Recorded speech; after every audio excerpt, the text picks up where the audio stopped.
Hey, how you doing today? Wow, we are on day 38. We are 2 days away from completing this Love Dare journey. 2 days away from finally saying that we have the tools that we really need to make our marriage a lot better.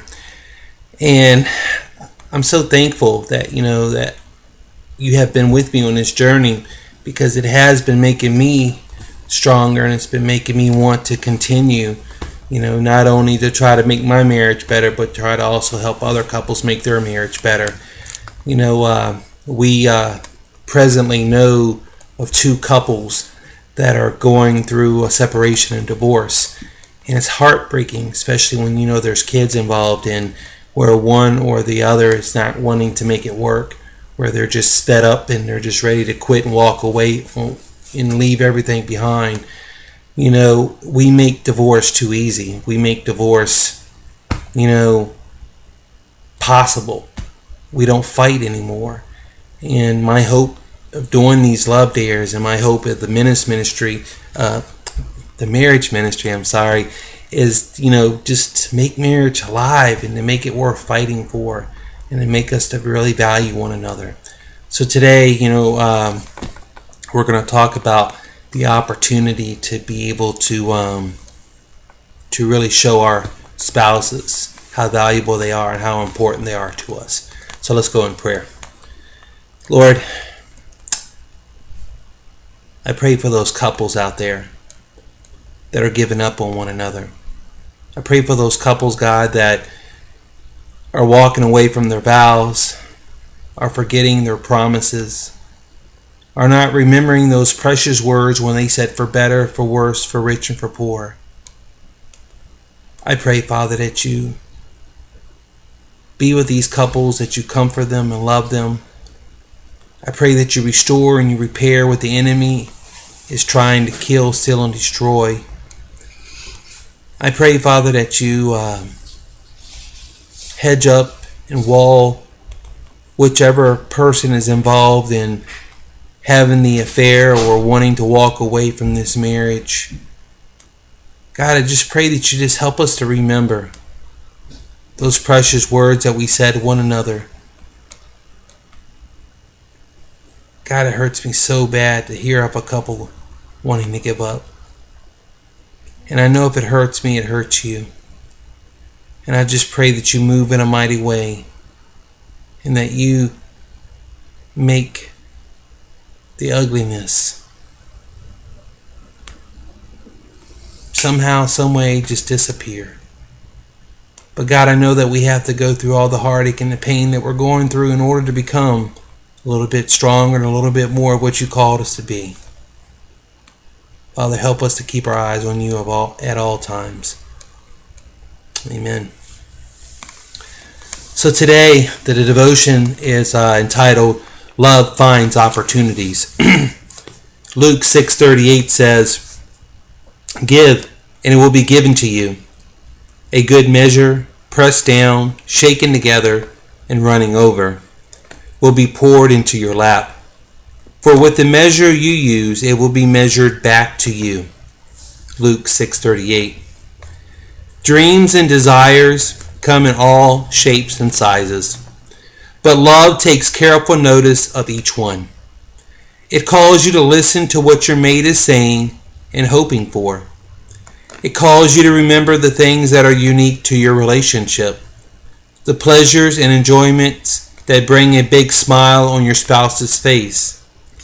Love calls you to give when it would be a lot more convenient to wait. And it calls you to daydream about opportunities so regularly that your mate's desires become yours as well. We dare you to think in terms of overwhelming your spouse with this type of love, to surprise them by exceeding all of their expectations with your kindness. Try to imagine what you could do or be working towards that would give undeniable evidence to your mate about just how much you treasure them. It may or may not be a financial sacrifice, but it needs to reflect a heart that is willing to express itself with extravagance. So today we're going to be dealing with, talking about the importance of making our spouse feel valuable, desired, and treasured. I know there's been some times in my marriage where my wife has told me she has felt abandoned. She has felt alone. She's felt isolated. She's felt unloved and unappreciated. And, when she tells me these things, it really hurts me, because I know that if I don't start to do my part to try to change that, I'm one step away, I'm one breath away from losing my marriage and allowing the enemy to come in and steal, kill, and destroy. And I don't want that. My wife and I have both been married before, and we know the pain, but we both need to be loved, and we both want to be loved. So we're always constantly reminding one another what we need from one another. But we get so busy with life where we tend to overlook the littlest things that would make our wife or our husband happy. So today, the love dare is to ask yourself, what would your mate want if it was obtainable? Commit this to prayer. Start mapping out a plan for meeting some, if not all, of their desires to whatever level that you possibly can. Now, guys, what is something your spouse would really, really love? And how often do you ask yourself that question? How often do you think about, what would my wife really like to have? What would really make her happy? Now, common sense tells us we can't give our wife or our husband everything they might like. Our budgets and our account balances tells us we probably couldn't afford it anyway. And even if we could, it might not be good for us or for them if we gave them everything they needed. I've heard of marriages where the husbands buy their wives whatever they want just to shut them up, just to get them off their back. They think buying them things is going to make them love them even more, but that's not the case. But perhaps you're like most couples, and you let no become too quick of a response. Perhaps you let this negative default setting become too reasoned and too rational, too automatic. I'm guilty of that.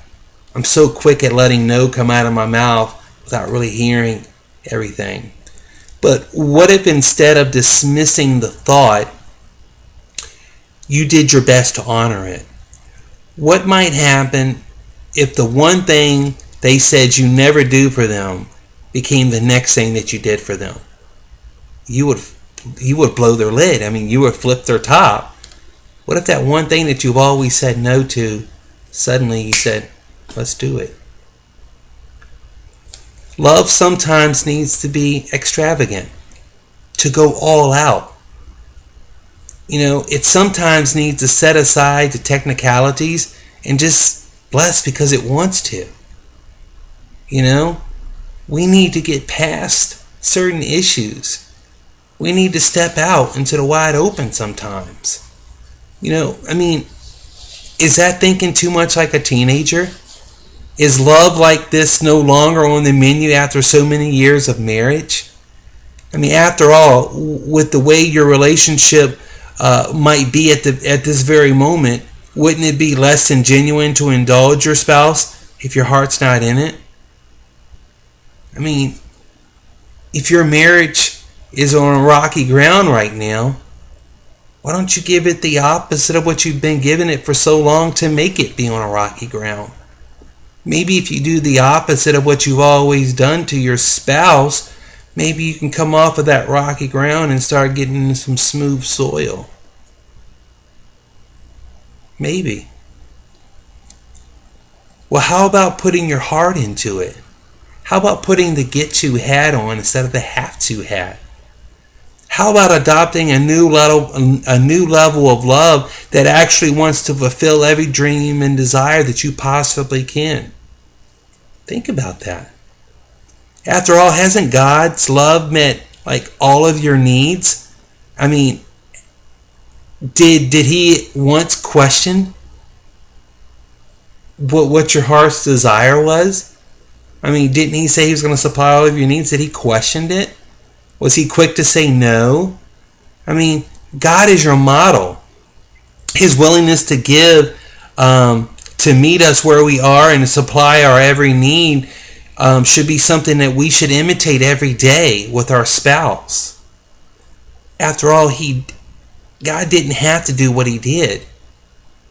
He did what he did because he got to do it. I mean, I don't want to say he get to do it. That sounds too like, no, but he chose to do it because he wanted to do it. He didn't have to do what he did because he had to do it. He put on, hey, I get to do this today hat. What if we did those things for our wife? What if we did those things for our husband? What if we really just set aside what we feel is right and start putting on, their eyes and their shoes and saying, you know what? This is not so bad. Not everything your spouse wants has a hefty price tag. Not everything he or she desires can be bought with money. Your wife may really only want your time. She may really want only your attention. She may really want to be treated like a lady for once, to know that her husband considers her his greatest treasure of all. Maybe she really wants to see in your eyes a love that chooses to be there no matter what. Maybe she really wants to see real genuine love in your eyes when she looks at you. Now, ladies, your husbands may really only want respect from you.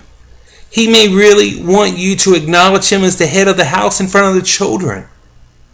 He may really want you to put your arms around his neck for no apparent reason, surprising him with a long, passionate kiss or a love note when there's not even like a reason or a parent for a reason or a holiday or a birthday, to give one. I hope that made sense. Maybe he really needs to know that you still thinks that he's strong and handsome the way you used to. Maybe he really wants to know if you still see him as that hunk, that stud. Listen to me. Dreams and desires come in all shapes and sizes, but love takes careful notice of each one. Love calls you to listen to your mate. Love calls you to listen to them and to hear what they're saying and to know and to hear and to see what they're hoping for. I hope that made sense. Love calls you to remember the things that are unique to your relationship. The pleasures and all the enjoyments that bring a smile to your face as well as to your wife's face or your husband's face. Love calls you to give when it would be a lot more convenient to just wait. And love calls you to daydream about these opportunities so regularly that their desires become yours as well. Love calls you to really meditate and really ponder these things that your wife or your husband may be asking for and to really see it's not that bad. I dare you to think in terms of overwhelming your spouse with this type of love. To surprise them by exceeding all of their expectations with total crazy kindness from your heart. It may or may not be a financial sacrifice, but it needs to reflect a heart that is willing to express itself with extravagance. So, what is something that your spouse would really, really, really love to have? It's time to start living out the answer to that question. It's time to do exceedingly abundantly above all that you can to be able to meet that need. Is it really that expensive? What if all they want is just a date night? What if all they want is just you to hold them? Not everything has a price tag like we talked about earlier. Ask yourself, what is something that your mate really wants? And is it obtainable? Can you do it right now? Sitting in that position that you're sitting in right now, can you meet that need? Doesn't have to be expensive. Pray about this. Start mapping out a way to make it happen. Do whatever you can to make it happen. No more excuses. If you value one another that much and you really want your marriage to work, I think it's important. And I'm hoping that you'll do it. God bless you.